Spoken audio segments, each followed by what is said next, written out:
자, 그러면 93쪽에 입지계수 LQ라는 부분으로 가도록 하겠습니다. 여기 지금 회차가 빠져 있는데 하나 필기해 두세요. 요 34회가 빠져 있습니다. 34회라고 좀 추가해 주시기 바랍니다. 34회. 자, 입지계수는 거의 100% 계산 문제라고 보시면 돼요. 계산 문제인데 일단 미리 말씀드립니다만 입지계수가 매년 출제된 적은 단 한 번도 없어요. 매년 이렇게 출제가 된 적은 한 번도 없는데 27회 때 출제가 되고 두 번 쉬었죠. 28, 9회 쉬었고 30회 때 나왔고 지금부터는 퐁당퐁당입니다. 30회 출제, 31회 출제되지 않았고 32 출제, 33회 출제되지 않았습니다. 34회 때 떴고 35회 때 출제되지 않았습니다. 그러면 여러분들 36회 때는 시험에 나온다. 나올 가능성이 상당히 높다. 올해 내년쯤에는 무조건 하나가 나올 거다라는 생각을 일단 기본적으로 하셔야 되는데 제가 지금 소개해드릴 입지계수 LQ는요. 제가 많이 여러분들에게 추천해드리는 그런 문제는 아니에요. 그래서 입지계수는 제가 앞으로 문제 유형을 정해드릴 테니까 이렇게 나오면 푸시고 이렇게 나오면 풀지 말라고 얘기를 드릴 겁니다. 이걸 좀 철저하게 지켜주셨으면 좋겠습니다. 경우에 따라서는 이제 1차 시험에서 시간에 남는 분들도 계시다 그러더라고요. 그런 분들은 한번 도전해 보심이 좋을 것 같은데 시간 부족에 허덕이시는 분들은요, 입지계수는 제 생각에 난이도 상자리로 나올 가능성이 상당히 높습니다. 그러니까 입지계수는 일단은 오늘 열심히 들어 놓으셨다가 나중에 제가 풀라는 문제들만 푸시는 걸로 그렇게 원만하게 합의를 봅시다. 일단 들어가기 전에 요거부터 한번 공부해 봅시다. 입지계수를 영어로는 LQ라고 하는데 LQ가 1보다 크면 무슨 산업이라고 부르냐면 기반산업이라 그래요. 기반산업. 1보다 작으면 이제 비기반산업이 되는 거고, 같으면 자급자족 산업이 되는데 자급자족 산업은 큰 실익은 없고. 그럼 여러분들은 일단 첫 번째 기반산업이 뭔지 비기반산업이 뭔지를 좀 봐야 될 건데요. 도시의 주된 산업을 기반산업이라 그래요. 주된 산업은 외부로 재화를 수출할 수 있는, 그래서 화폐의 유입을 가져오는 산업을 기반산업이라고 부르고, 비기반산업은 도시 내부에서만 소비되는 지역 서비스 산업을 우리는 비기반산업이라고 부르는 겁니다. 그래서 우리 지역에서 만들어서 쓰고 다른 지역으로 수출해 줄 수 있는 상품은 기반산업이 되는 거고, 그렇지 못한 산업은 비기반산업이 되는 건데 여기 입지계수 LQ라는 것으로 표현을 하고요. LQ가 1보다 크면 기반산업, 작으면 비기반산업이라고 얘기를 합니다. 예컨대 조선, 거제에는 조선 산업이 무슨 산업이겠어요? 기반산업이겠죠. 울산의 자동차는 뭐겠어요? 기반산업이겠죠. 지금 좀 많이 세트됐습니다만은 그럼에도 불구하고 대구의 섬유라든지 구미의 전자라든지 여수의 화학이라든지 이런 것들을 우리는 기본적으로 기반산업이라고 부르는 겁니다. 기반산업. 그럼 이 기반산업은 그 지역의 그 산업은 입지계수가 1보다 클 거다라고 생각을 하시면 좋을 것 같아요. 요게 이제 계산 문제로 시험에 나올 건데 일단은 실습 한번 보시죠. 전국의 특정산업 구성비분의 지역의 특정산업 구성비를 입지계수 LQ라고 합니다. 예를 들어 볼 테니까 대답 한번 해봅시다. 전국의 자동차 10%. 분모입니다. 분모. 몇 퍼? 10%. 울산 지역의 자동차 40%. 예를 드는 겁니다. 그러면 울산 지역의 자동차 산업은 입지계수가 얼마지? 4지. 10분의 40이니까. 맞죠? 그 울산에 있던 자동차가 무슨 산업이다? 기반산업이다. 계속 갑니다. 전국 전자 10%. 울산 전자 10%. 입지계수가 얼마 나오죠? 1. 요거는 우리가 자급자족 산업이라 그래요. 무슨 산업? 자급자족 산업. 시험에 안 나올 겁니다. 마지막입니다. 전국의 섬유가 10%. 울산의 섬유가 2%. 그럼 입지계수가 10분의 2니까 0.2다, 그지? 1보다 작지. 그럼 울산 지역의 섬유 산업은 무슨 산업이다? 비기반 산업이다, 이렇게 보시는 겁니다. 그러니까 입지계수는 1과 비교해서 1보다 크면 기반 산업이고 작으면 비기반 산업이고 같으면 자급자족 산업이다, 이렇게만 기억하시고 넘어가셔도 되는 그런 내용입니다. 아시겠죠? 근데 그걸 갖다가 시험에 낼 때는 절대로 이렇게 내지 않습니다. 이렇게 줍니다. 공식으로. 일단 저 따라 한번 해보실까요? 전국의, 지역의, 밑에 분모는 전국이고요, 위에 분자가 지역이에요. 전국의 무슨 산업분의 무슨 산업이요? 전산업분의 특정산업. 오케이? 지역의 뭐야? 전산업분의 특정산업입니다. 그래서 저 따라 한번 해보실래요? 입지계수 LQ를 어떻게 구해요? 그럼 저 따라. 전국의 전특, 지역의 전특. 시작. 전국의 전특, 지역의 전특이 입지계수 LQ를 구하는 공식인데, 우리 요런 분수의 형태를 뭐라 부르냐면, 참고로 들으세요. 요런 분수의 형태를 갖다 우리는 번분수라고 불러요. 뭔 분수요? 이걸 번분수라고 부르거든요. 그러니까 예를 들면 이런 겁니다. 5분의 4. 5분의 4는 분수예요. 5분의 4는 분수고 5분의 4분의 3분의 2. 이거 갖다 우리는 분수가 너무 번잡하고 번거로워 해서 이런 분수를 갖다 우리는 번분수라고 얘기를 합니다. 아시겠습니까? 5분의 4를 뭐라고 하고요? 분수. 5분의 4분의 3분의 2를 갖다 우리는 번분수라고 불러요. 번분수는 어떻게 계산하냐면 잠깐 칠판 보실랍니까? 가운데 두 개 곱한 걸 분모로 내려요. 가운데 두 개 곱한 걸 분모로 내려요. 그러면 3 곱하기 4가 얼마지? 12. 12분의 그래요. 얼마 분의? 12분의. 첨가 마지막 곱한 걸 위로 올려요. 그러면 2 곱하기 5 한 게 얼마지? 10. 요게 이제 번분수 구하는 공식이 되는 겁니다. 가운데 두 개 곱한 거 어디? 분모. 첨가 마지막 곱한 게 분자. 그러면 여러분들 결국 뭐 하라는 얘기야? 10 나누기 12 하라는 얘기지. 맞아요? 계산기 꺼내실까요? 계산기. 안 가져왔어요? 왜 안 가져왔어요? 10 나누기 12는 해봐요. 10 나누기 12는 하셨어요? 네. 10 나누기 12는 얼마 나왔어요? 0.83 정도 나왔어요? 네.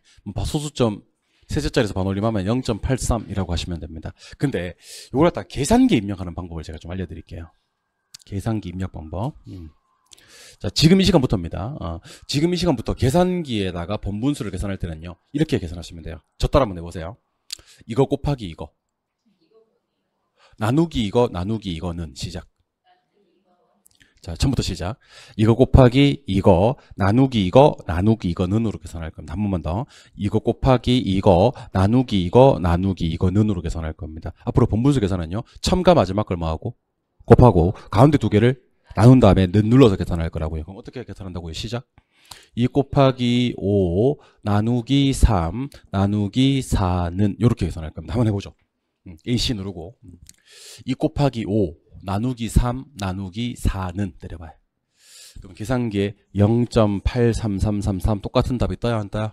떠요. 앞으로 계산기 다 되고 번분수를 계산하는 방법은 이게 우리 부동산학개론 통틀어서 몇 번 나오냐면 2번 나와요. 아직은 수업을 안 했는데 제가 부동산 수요 공급 이론에 가면 수의 가격 탄력성 계산할 때 최초점 기준으로 탄력성 계산하세요. 그러면 원래 가격분의 가격 변동분의 원래 수량분의 수량 변동분으로 계산할 거거든요. 그때 이거 곱하기 이거 나누기 이거 나누기 이거는으로 계산을 할 겁니다. 아시겠습니까? 아시겠습니까? 그래서 앞으로는 약분도 안 할 거야. 시험장에서 약분도 안 할 거고 그냥 첨가 마지막 곱해주고요. 가운데 두 개 나눠주고 는 때리면 번분수 계산이 된다는 얘기입니다. 갑자기 대간절 이런 얘기를 왜 했는지 궁금하지 않습니까? 안 궁금하군요. 궁금해요? 네, 그럼 지금부터 계산 문제를 풀어보도록 하겠습니다. 얼마나 쉽게요? 일로 오세요. 얼마나 쉽게요? 자, 먼저 첫 번째 A 지역의 무슨 산업과 X 산업과 두 번째 어느 지역의 B지역의 Y산업의 입지 개수를 올바르게 계산을 하라 그랬습니다. 그리고 결과값은 소수점 몇째 자리에서 셋째 자리에서 반올림하라고 돼 있죠. 자, 그러면 여기다가 잠깐만 칠판 봐봐. 어차피 해설이 있어. 나는 제일 안타까운 게 뭔지 아세요? 이 문제 해설을 쓰는 사람이 제일 안타깝습니다, 여러분들. 우리 뭐가 중요한지 아세요? 이거 교재 3번 봐야 돼요. 수업 시간에 공식적으로 저랑 3번 봐요. 수업 시간에 공식적으로 3번 보고 여러분들이 집에 가서 복습하실 때는 얼마나 많이 보겠어요, 이 교재를 갖다가. 2025년도 36회 시험부터는요, 매그랜드의 기본서 요약집이 없습니다. 이 교재를 계속 주구장창 이 교재만 볼 겁니다. 이 교재에다가 필기를 하는 순간 여러분들은 오히려 나중에 뒤에 가시면 이거 지우고 앉았어요. 그 아까운 공부 시간에 괜히 필기한 걸 후회하면서 지우고 앉았습니다. 지우개 똥 나오고 막 그래요. 덕지덕지 붙어있고 막 교재 더럽게 막. 자, 일단 칠판 보시죠. 어느 지역에? A지역의 X산업의 입지 개수도 한번 구해보고. 좋아요? 두 번째는 어느 지역에? B지역의 Y산업 입지 개수를 한번 구해보자. 그럼 여러분들 일단 동그라미 해야 될 게 있거든요. 일단 여기 보니까 A지역의 무슨 산업? X. A지역 X. 요거 100 동그라미 딱 해놓고 시작하는 겁니다. 오케이? A지역에 뭐요? X. 100 동그라미 딱 해놓고 시작하는 겁니다. 자, 일단 눈을 어디로 가야 된다? 전국으로 가야 된다. 전 지역이 전국 아닌가? 자, 잘 봐요. 전국의 전체 얼마? 400. 맞아요? 전국의 X가 얼마? 240. 이게 그 유명한 뭐냐면 전국의 전특이에요. 전국 전체 400. 전국 X. 240. 그리고 이제 지역으로 가시면 돼요. 무슨 지역? A 지역. 전체 얼마? 200. 200이지. 그리고 X 100이 됩니다. 한 번 더. 전국의 지역의 나 혼자 신난겨 지금? 여러분 전특만 해주면 되는데. 전국의 지역의 한 번 더. one more time. 전국의 지역의 전국의 전특, 지역의 전특 해주시면 돼요. 전국의 전체 400, 전국 X 240, A 지역의 전체 200, A 지역 X 100. 이거 계산하시면 되는 겁니다. 계산기 꺼내서. 어떻게, 잠깐만. 어떻게 할 건지 저한테 말로 먼저 얘기하고 계산기로 갈 거예요. 말로 먼저 하는 거야. 자, 시작. 100 곱하기 400, 나누기 200, 나누기 240는 누르면 됩니다. 시작. 오늘 계산기 안 가져오신 분들은 요 기회를 하나 잃은 거예요. 안타깝습니다. 왜 그러는 걸까요? 하셨어요? 계산기 얼마 떠요? 0점. 나 일부러 아까 보여드린 거야. 0.83 정도 뜨지? 맞아요? 답은 0.83이에요. 두 번째. 어느 지역에?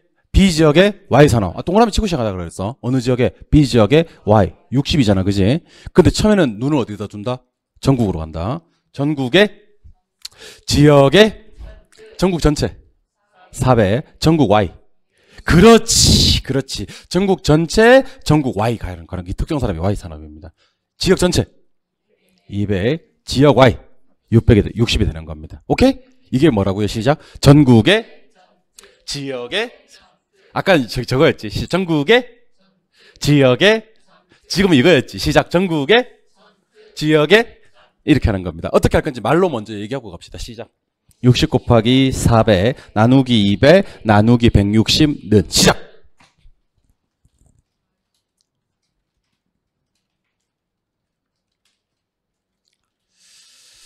하셨어요? 그럼 계산 0.75 나오겠네요? 정답은 그러면 얼마랑? 0.83이랑 0.75를 이걸 집에 가셔서요. 공식 우리 방금 외운 거 전국의 전특, 지역의 전특 외운 거 있잖아요. 그죠? 그대로 적용해서 문제 푸신 다음에 앞에다가 그 문제 푼 시간을 갖다 적어 놓으시기 바랍니다. 문제 푼 시간을 갖다가. 오케이?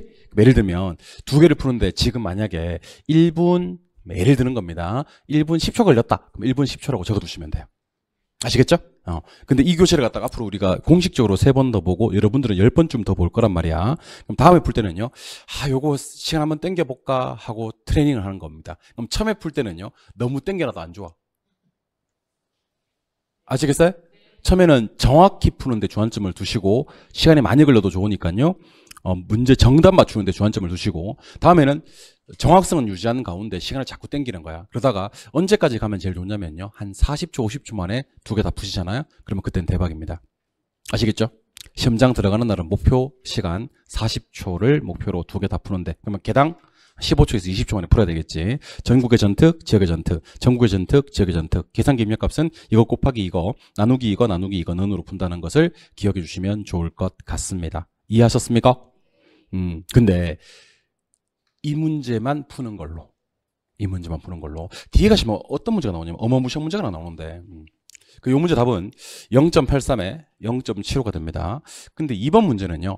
X지역과 Y지역의 산업별 공조수가 다음과 같을 때 X지역의 입지 개수에 따른 기반 산업의 개수를 구하래요. 그럼 X지역에 자 보세요. 어느 지역에?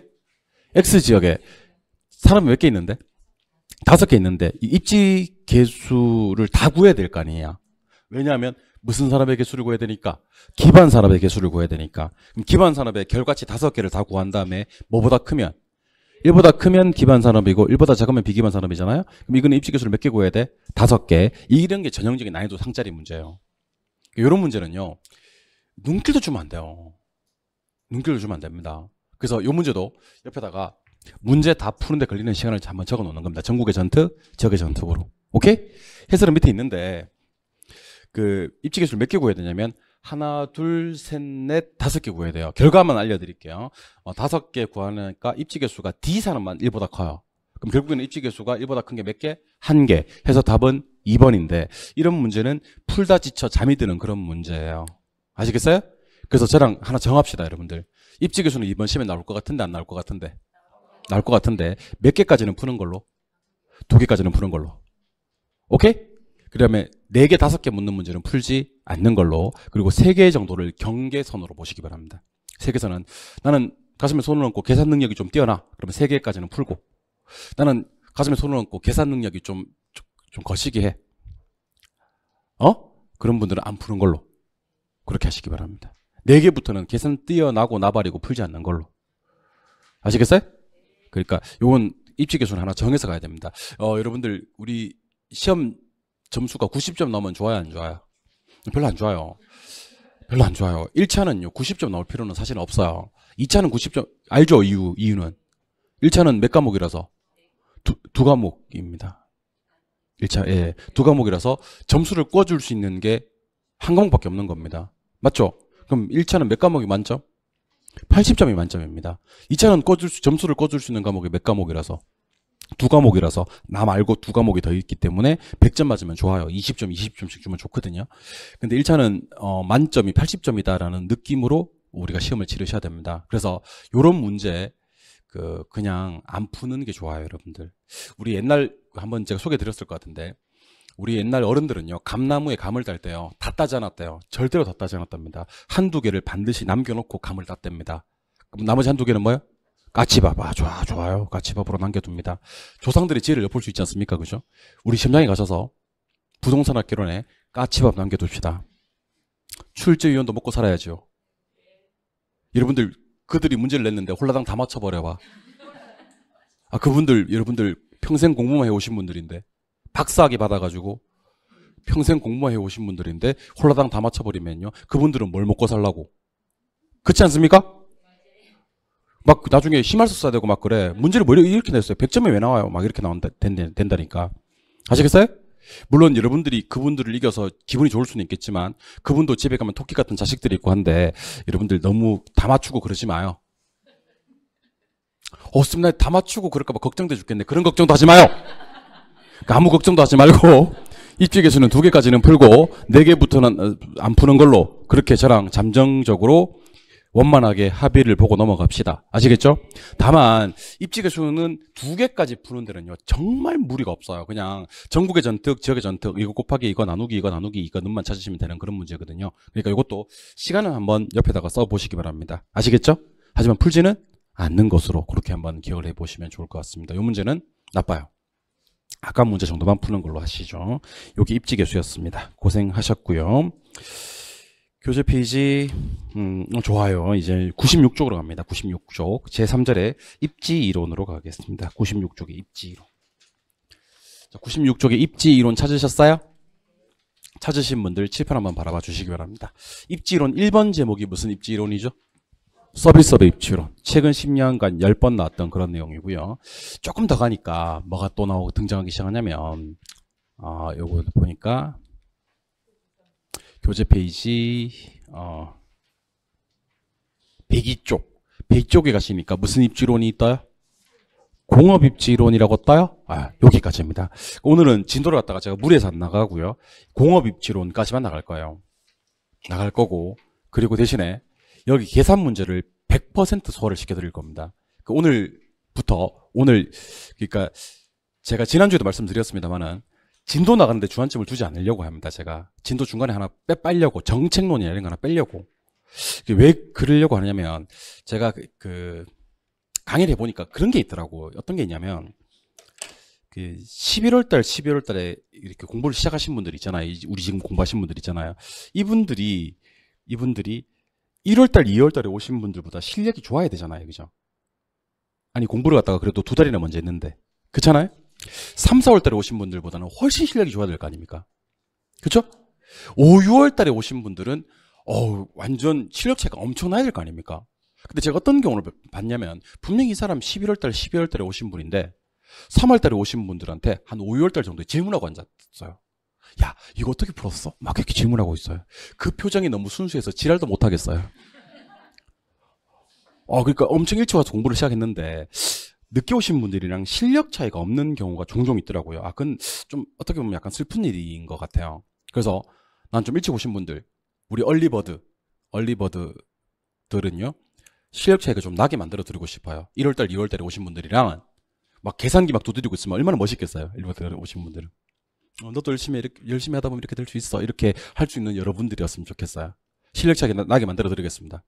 그 진도 막 수박 겉핥기 식으로 건너뛰지 말고 계산 문제까지 풀게 만들어 드리는 게 오늘 제 목표입니다. 아시겠죠? 그 시장론의 계산 문제가 4개 있거든요. 4개 중에서 반드시 2개가 시험에 나와요. 그리고 제가 이번에 찍어 드리는 계산 문제가 또 반드시 나올 거예요, 여러분들. 자신 있습니다. 그 계산 문제를 열심히 연습해서 그 중에 하나가 입지계수예요. 근데 입지계수는 안타깝게도 이번 시험에서도 제 생각에는 난이도 상자리로 나올 가능성이 많습니다. 그래서 풀 수는 있는데 무서워서 피하는 거예요? 더러워서 피하는 거예요? 더러워서 피할 거예요, 우리는. 그리고 나머지 계산 문제 하나는 반드시 맞춰줘야 되는 거거든요. 그걸 저랑 지금부터 소개해드리는 시간을 갖도록 할 거고, 교재 페이지는 96쪽을 펴놓으시고 잠깐 고개를 들어서 절 좀 바라봐 주시기 바랍니다. 고개를 들어서 절 좀 바라봐 주시기 바랍니다. 여러분들, 제가 그 실력 차이 나게 만들어 드리겠습니다. 지금부터 보실 것은 입지선정 이론입니다. 입지선정 이론. 대신에 수업 시간에 집중을 좀 열심히 해주시고, 계산 문제 나왔다고 해서 너무 슬퍼하거나 노여하지 마시고, 계산 문제도 지금부터 차근차근 하나씩 해결해 가시도록 합니다. 그래서 적어도 그 배움 파트에서는 실력 차이가 조금 먼저 들으셨던 분들이 나게끔 그렇게 하려는 게 제 목표입니다. 그래서 진도를 갖다가 제가 지금 상당히 중요 부분을 갖다가 천천히 나가고 있습니다. 천천히 이해될 때까지. 입지선정. 입지선정은 총 7분의 학자를 기억하셔야 됩니다. 근데 여기서 좀 중요한 게 뭐냐면 1, 2, 3, 4, 5까지가 서비스업 입지론이고요. 6번, 7번이 공업 입지론입니다. 그래서 7분의 학자거든요. 일단 학자부터 크리스탈러라는 분이 계십니다. 크리스탈러. 아, 이름이 상당히 아름다운 학자죠. 크리스탈러. 그 다음에 레일리. 그 다음에 컨버스. 그 다음에 허프. 아, 유명합니다. 허프 유명합니다. 그 다음에 넬슨. 그리고 베버. 한번 들어본 적은 있을 거예요. 그리고 레쉬입니다. 레쉬. 잠깐 출발 한번 해보도록 하겠습니다. 그 크리스탈러는 중심지 이론이라 그래요. 중심지 이론. 레일리는 소매 인력 법칙이라 그래요. 소매 인력. 컨버스는 분기점 모형이라 그래요. 분기점을 뭐라고 부르기도 하냐면 경계 지점이라고 부르기도 합니다. 허프는 확률 모형입니다. 중요합니다. 허프 중요합니다. 확률 모형. 넬슨은 소매 입지입니다. 소매 입지. 아니 그러면 레일리는 소매 뭐고요? 인력이고요. 넬슨은 소매 뭐라고요? 입지. 예. 베버는 최소 비용 이론이라고 불러요. 최소 비용 이론. 레쉬는 최대 수요 이론이라고 불러요. 최대 수요 이론. 베버는 최소 뭐야? 비용. 레쉬는 최대 수요. 이렇게 기억하시면 됩니다. 요 이론들을 갖다가 저랑 거의 씹어 먹을 정도로 남은 시간 동안에 정리를 하셔야 되고요. 계산 문제까지 정리를 하셔야 됩니다. 그래서 제 11월달, 12월달 수업 목표는요. 우리 지난 수업에서 했던 총론들 용어 정리. 예를 들면 뭐 필지가 뭔지, 지목이 뭔지, 획지가 뭔지, 후보지가 뭔지, 이행지가 뭔지, 다세대 주택이 뭔지, 다가구 주택이 뭔지, 그리고 부동산을 분류할 수 있는지, 부동성 때문에 어떤 일이 벌어지는지, 영수옥등 때문에 어떤 일이 벌어지는지, 복합 개념의 부동산과 복합 부동산을 구분할 수 있는지 이런 용어 정리하고요. 그 다음에 두 번째가 제 11월달, 12월달 수업 목표는 학자 정리예요. 학자 정리는 어디까지 갈 거냐면요. 계산 문제까지 풀 수 있는 사람으로 만들어 드릴 겁니다. 대신에 수업에 조금 더 원래 집중 열심히 하시지만 조금 더 집중해서 따라오시기 바랍니다. 입지 선정은 이렇게 한번 설명 좀 드려볼게요. 자, 우리 지금 우리가 공부하시는 파트가 입지 이론이거든요. 입지 이론인데 입지 이론은 산업 입지가 있고요. 산업 입지가 있고 주거 입지가 있어요. 산업 입지는 어디서 발달한 이론이 있냐면 서양에서 발달한 이론입니다. 주로 유럽. 주거 입지는 우리나라와 같은 동양에서 발달한 이론입니다. 근데 여러분들 느낌을 한번 대답해 주세요. 입지 이론 중에서는 주거 입지가 중요할 것 같아요? 산업 입지가 중요할 것 같아요? 산업 입지가 중요합니다. 철저하게 시험은 산업 입지가 나옵니다. 우리나라는 명당짜리, 뭐 배산 임수, 터가 어떻고 하는 주거 입지가 발달했는데 이건 시험에 나오는 이론이 아닙니다. 시험에 나오는 이론이 아니라 시험은 무조건 서양에서 발달한 산업 입지입니다. 그래서 여러분들이 아마 입지 선정 이론을 공부할 때는요, 전부 다 학자들이 외국 사람이었을 거예요. 왜냐하면 서양에서 발달한 산업 입지를 공부하는 거니까. 그래서 뭐 이종호의 중심지 이론, 그다음에 뭐 서석진의 선형이론 이렇게 공부하지 않았잖아요. 뭔지 몰라요? 뭐 임기원의 최소 비용 이론 이렇게 하지 않았단 말이야. 그렇잖아요? 그리고 이게 전부 다 우리가 산업 입지를 배우기 때문인데, 산업은 총 몇 가지 산업이 있냐면, 이거는 초등학교 때 배우는 겁니다. 몇 가지 산업이 있냐면 세 가지 산업이 있습니다. 1차 산업이 있고요. 또 2차 산업이 있고요. 또 3차 산업이 있습니다. 참고로 1차 산업이 뭐죠? 농업, 업, 임업 같은 걸 1차 산업이라고 합니다. 우리 농업 입지론 그러시면 돼요. 2차 산업이 광공업을 2차 산업이라고 하거든요. 공업 입지론 하시면 돼요. 3차 산업이 그 유명한 서비스업 입지론입니다. 그런데 1차 산업 입지론인 농업 입지론을 우리가 앞에서 배웠습니다. 얘는 누구의 이론이었냐면 튀넨의 이론이었습니다. 튀넨의 그 위치지대설이 우리 이런 거 기억나실지 모르겠네요. 집약적인 농업은 한계지대 곡선의 길기가 가파르고 조방적인 농업은 한계지대 곡선의 길기가 완만하다. 그게 이제 고립국이라는 논문에서 나왔다. 그렇게 얘기를 했고요. 튀넨은 버제스보다 나이가 많아요. 몇 살 많아요? 100세, 대단합니다. 100살 많아요. 이건 배웠단 말이야. 우리는 철저하게 누구 이론과 공업 입지론과 서비스업 입지론만 공부하시면 되는 겁니다. 지금은. 근데 공업 입지론 주장하신 분이 두 분입니다. 한 분은 베버고요. 한 번은 레쉬입니다. 레쉬. 근데 여러분 상식적으로 제가 물어볼게요. 베버의 이론을 비용 이론이라 그래요. 레쉬의 이론을 수요 이론이라고 하고, 그 한 분은 공장 입지할 때 어떤 측면에 관심을 가졌고, 비용 측면. 레쉬는 누구 측면? 수요 측면. 이 앞에다가 이제 미니멈, 맥시멈을 붙일 거거든요. 최소와 최대를 붙일 건데, 최소와 최대가 시험에서 절대로 틀리게 나오지 않습니다. 절대로. 여러분들은 무슨 이론과 무슨 이론만 보면 되지, 비용 이론과 수요 이론만 보면 되지, 앞에 붙는 최소와 최대란 단어는 개무시하셔도 돼요. 자, 여러분들 공장에 입지할 때 비용은 어떻게 들면 좋겠어? 최소가 들면 좋겠지. 최소 비용 이론입니다. 공장에 입지할 때 수요는 어떻게 됐으면 좋겠어? 최대가 들었으면 좋겠지. 최대 수요 이론입니다. 여러분들 제가 장담컨대 절대로 시험에서 베버는 최대 비용 이론을 주장했다 그렇게 나오진 않는다고. 이게 말이 안 돼서 그래요. 비용이 최대가 들어가는 곳에 어떻게 공장에 입지한단 말인가라는 생각이 든단 말이야. 수요가 레시오의 최소 수요 이론 이렇게 나오지는 않는다는 겁니다. 여러분들은 하나는 무슨 이론? 비용, 하나는 수요. 이건 글자로 좀 기억하셔도 좋아요. 베버는 뭐로 끝났으니까? 비읍으로 끝났으니까 비읍으로 시작하는 무슨 이론? 비용 이론. 레시오는 뭐로 끝났으니까? 시옷으로 끝났으니까 시옷으로 시작하는 수요 이론 하시면 됩니다. 자, 그러면 이렇게 공부하시면 되겠다. 공업 입지론은 무슨 이론 하나랑 무슨 이론 하나 있는데, 비용 이론 하나랑 수요 이론 하나가 있는데, 베버는 무슨 이론? 비용 이론, 최소 비용 이론 주장했고, 레쉬는 최대 수요 이론 주장했구나. 이렇게 기억하시면 좋을 것 같습니다. 아시겠죠? 학자 이름 대답해 주시기 바랍니다. 어차피 객관식이니까. 최소 비용 이론 주장하신 분은 누구? 베버. 최대 수요 이론 주장하신 분은 누구다? 레쉬. 이렇게 얘기하시면 됩니다. 이번에는 서비스업 입지론인데, 서비스업 입지론은요, 일단은 크리스탈러라는 분이 계시고, 두 글자씩만 쓸게요. 크리스탈러. 두 번째는 랠리, 컨버스. 그 다음 허프. 그 다음이 넬슨입니다. 어쩔 수 없어요. 학자를 다 기억하셔야 되는데, 크리스탈러 이론은요, 우리가 뭐라 부르냐면 중심지 이론이라 그래요. 무슨 이론이요? 중심지 이론. 랠리는 소매, 아까 뭐라 그랬죠? 인력. 혹시 기억납니까? 근데 넬슨은 소매 뭐라 그랬어요, 제가? 입지. 소매 뭐요?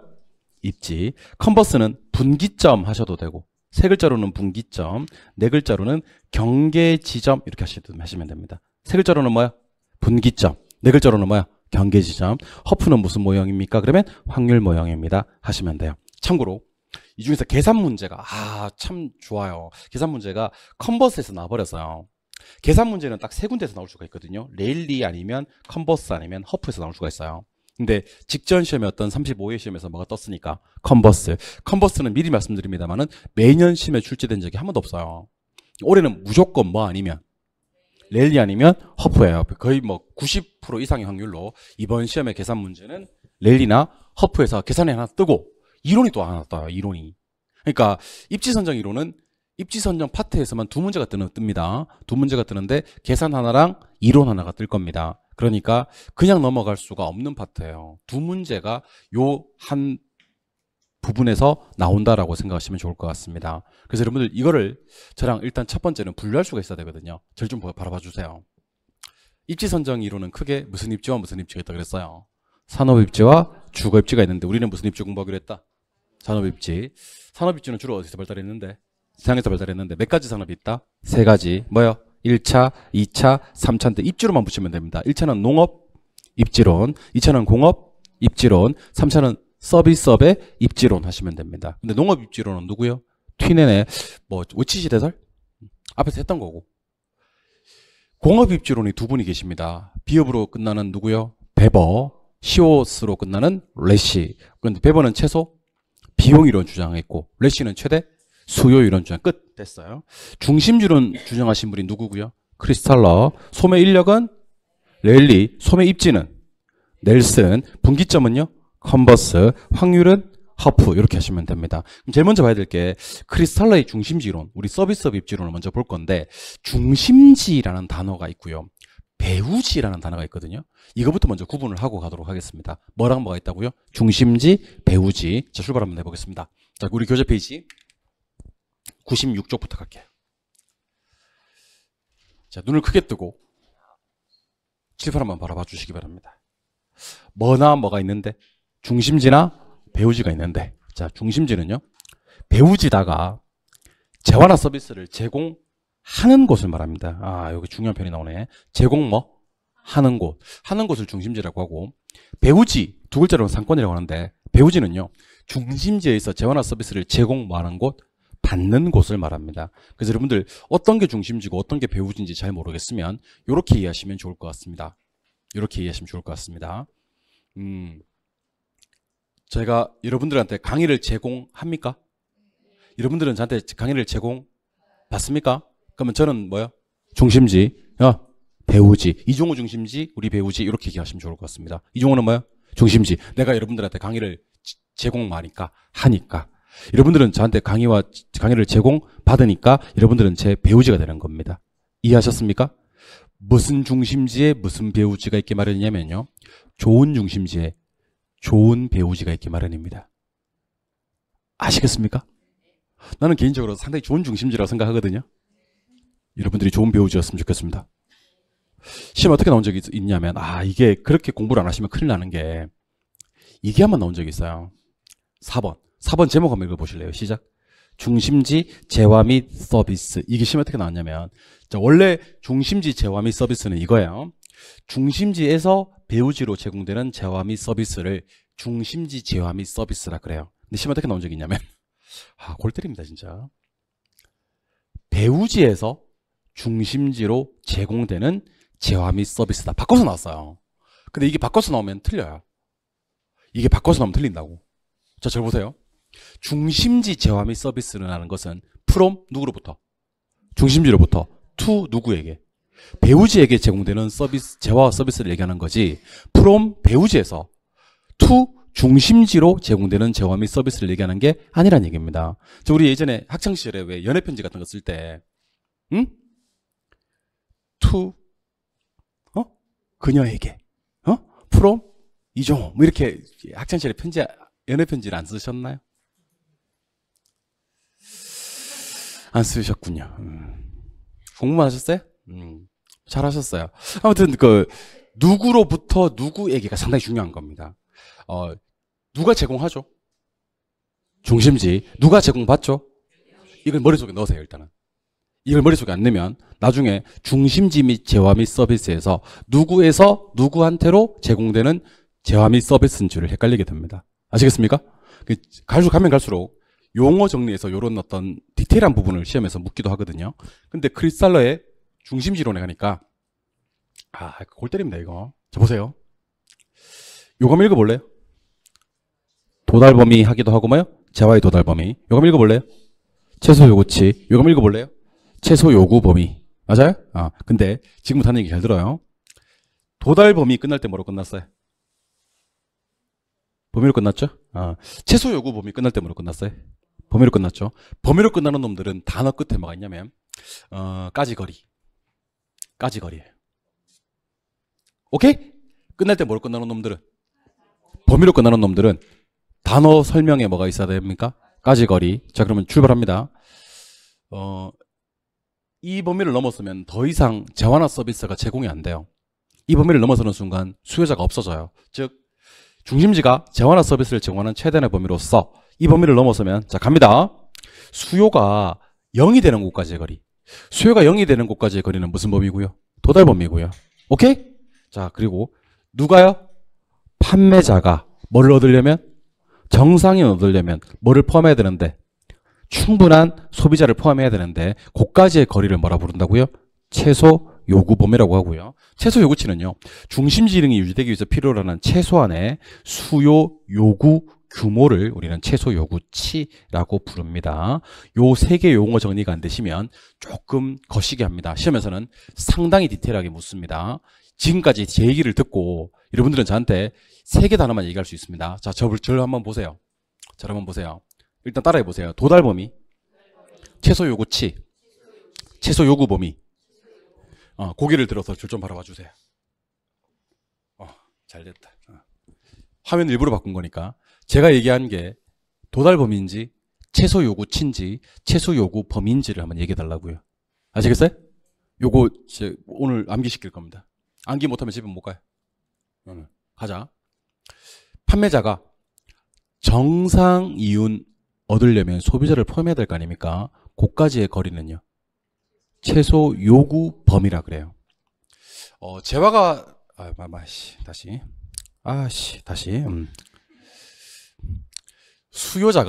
수요량이 0이 되는 곳까지의 거리는요, 도달 범위. 특정 기능을 유지하기 위해서 필요한 최소한의 수요 요구 규모는요, 최소 요구치. 그러니까 수요자 숫자 얘기하는 게 최소 요구치예요. 판매자가 정상인 얻으려면 소비자를 포함해야 될 거 아니야. 그까지의 거리는 최소 요구 범위고, 요 범위를 넘어서면 소비자가 없다니까. 수요가 0이 되는 곳까지의 거리는 뭐라고 한다? 도달 범위라고 합니다. 재화의 도달 범위 그러기도 하고 도달 범위 그러기도 합니다. 처음 배울 때 이걸 잘 외워 놓으시면요, 이게 이제 시험에서 나오면, 틀리게 나오면 난이도 극악무도한 난이도가 됩니다, 여러분들. 근데 그런 극악무도한 난이도의 문제가 심리에 가셨을 때 쉽게 풀리는 사람들은요, 공부를 제대로 하신 겁니다. 보지 말고 한번 해보자. 배우지다가 재환화 서비스를 제공하는 곳을 뭐라 그래요? 중심지. 깝깝하다. 다시 할게. 중심지에다가 재환화 서비스를 제공하는 곳은 중심지. 제공하는 곳은 중심지. 제공받는 곳이 배우지. 다시 합니다. 배우지다가 지금 방금 한 분이 어떤 얘기를 하셨냐면, 배우지다가 재환화 서비스를 제공하는 곳을 뭐라고 합니까? 그러니까 배우지 그랬어요. 아니, 배우지다가 재환화 서비스를 제공하는 곳이 어떻게 배우지야? 한 번 더. 배우지다가 재환화 서비스를 제공하는 곳은 중심지. 중심지로부터 재환화 서비스를 제공받는 곳은 배우지. 수요가 0이 되는 곳까지의 거리는 도달 범위. 판매자 정상이윤 얻기 위해서 소비자를 포함하는 곳까지의 거리는요, 최소 요구 범위. 특정 기능을 유지하기 위해서 필요로 하는 최소한의 수요 수준은요, 최소 요구치입니다. 근데 안타깝게도 시험장에서는요, 어떻게 하면 중심지가 성립되지 하는 문제에서, 중심지 성립의 문제에서는요, 둘을 비교합니다. 특이하게 도달 범위하고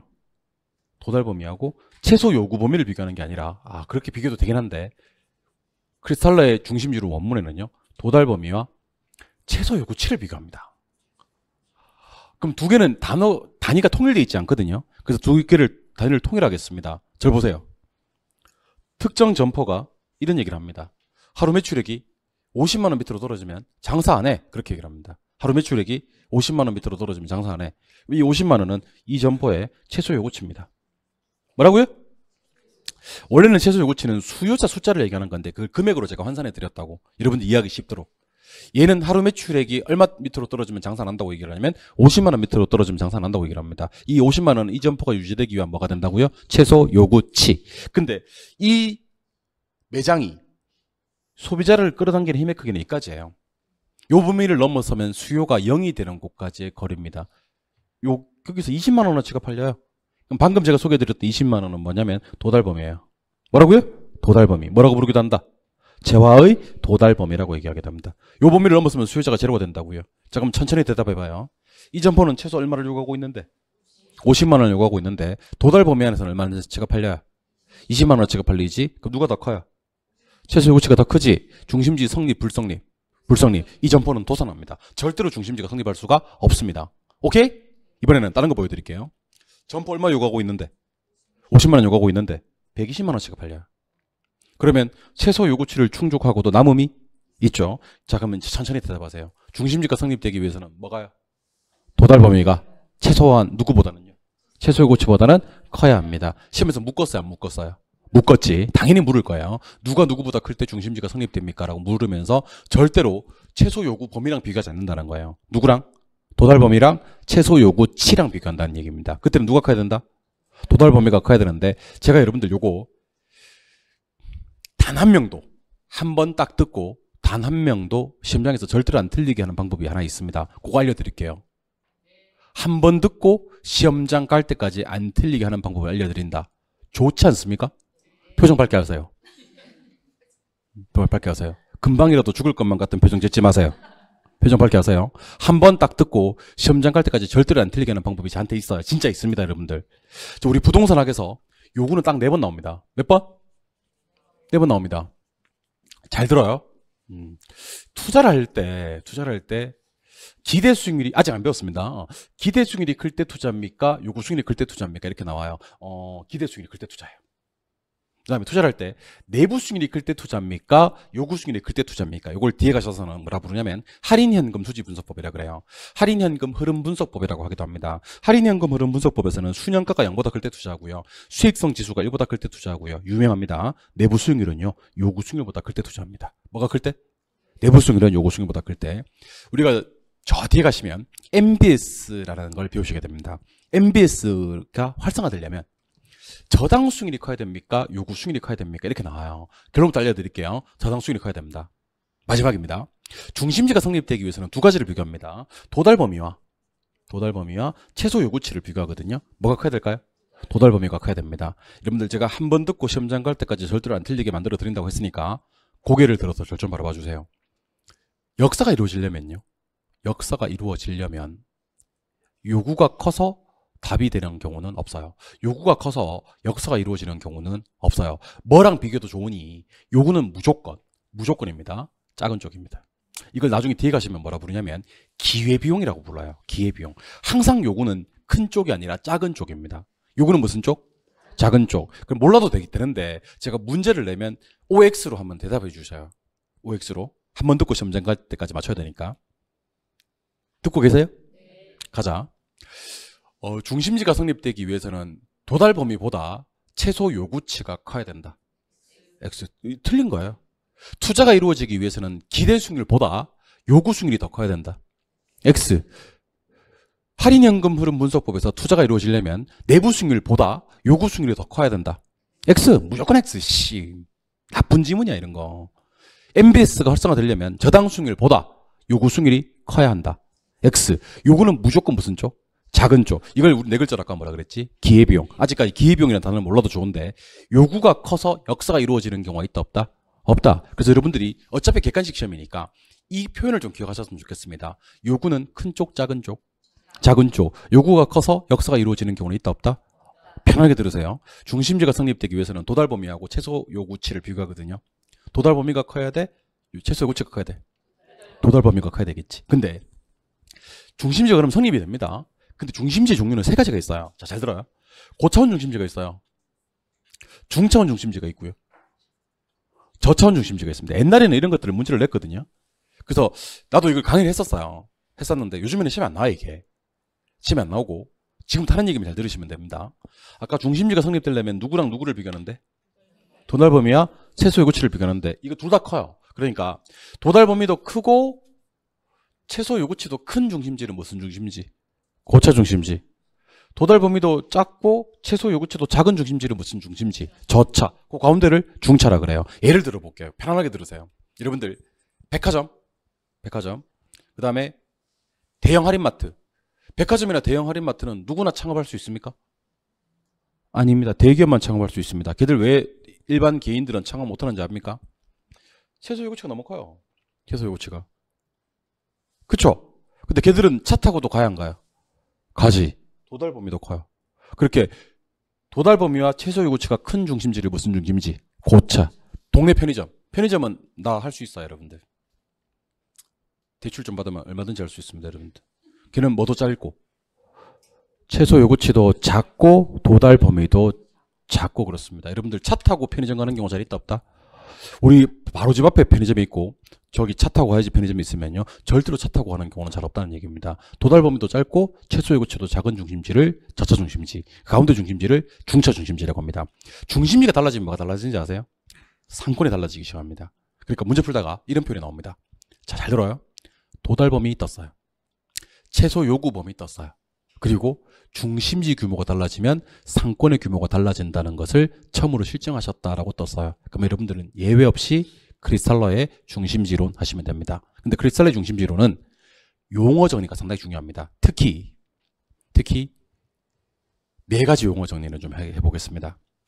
중심지 재화 및 서비스라는 단어는, 자, 중심지 재화 및 서비스라는 단어는 누구한테서 누구에게로 제공되는 재화 및 서비스를 얘기한다. 시작.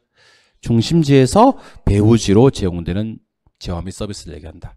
두 번째, 수요가 0이 되는 곳까지의 거리는요, 도달 범위고, 판매자가 정상 이윤 얻을 만큼 소비자를 포함하는 곳까지의 거리는요, 최소 요구 범위고, 특정 기능을 유지하기 위해서 필요로 하는 최소한의 수요, 요구, 규모는 뭐라 부르죠? 최소 요구치. 하지만 중심지 성립 요건을 따질 때는 누구랑 누구를 비교한다?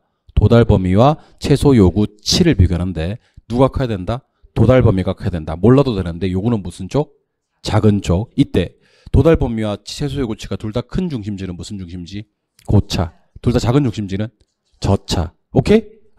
그러면 고차 중심지는 멀리서도 소비자를 땡겨올 수가 있으니까 배후지의 규모, 상권의 규모가 뭐하고? 크고, 저차 중심지는 멀리서는 못 땡겨오니까 상권의 규모가 작다. 기억하시면 좋을 것 같습니다. 아시겠죠? 나중에 잘 못 믿으시겠지만 제가 이렇게 그 7월달이나 9월달에 특강한다 그러면요, 이렇게 뭐 목포에서도 막 오고 그래요. 나중에 그래.